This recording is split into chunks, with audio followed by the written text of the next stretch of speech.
અંકલેશ્વરમાં જીપીસીબીની મંજૂરી વગર રાસાયણિક ડ્રમનું વોશિંગ કરી વેચાણ કરતો ભંગારીઓ ઝડપાઈ જવા પામ્યો છે।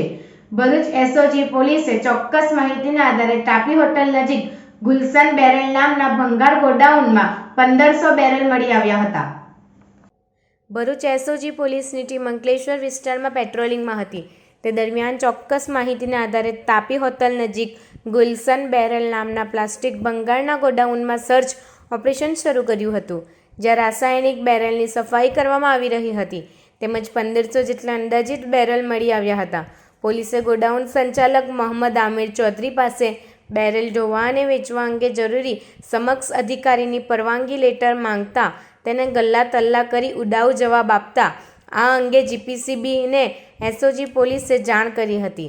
જીપીસીબીની ટીમ સ્થળ પર દોડી આવી હતી અને જરૂરી સેમ્પલ લીધા હતા તેમજ બેરલ વોશિંગ અને તેના વેસ્ટ નિકાલ અંગે ગોડાઉન સંચાલક દ્વારા જીપીસીબીમાંથી જરૂરી કોઈ મંજૂરી લીધી ના હોવાનું જણાવ્યું હતું, જે આધારે એસઓજી પોલીસે ગોડાઉન સંચાલક મોહમ્મદ આમિર ચૌધરીની ધરપકડ કરી હતી તેમજ 1500 બેરલ સીઝ કરી આ અંગે જીઆઈડીસી પોલીસ મથકે પર્યાવરણ સુરક્ષા અધિનિયમ 1986ની કલમ 7, 8, 15 મુજબ ગુનો નોંધી વધુ તપાસ શરૂ કરી હતી।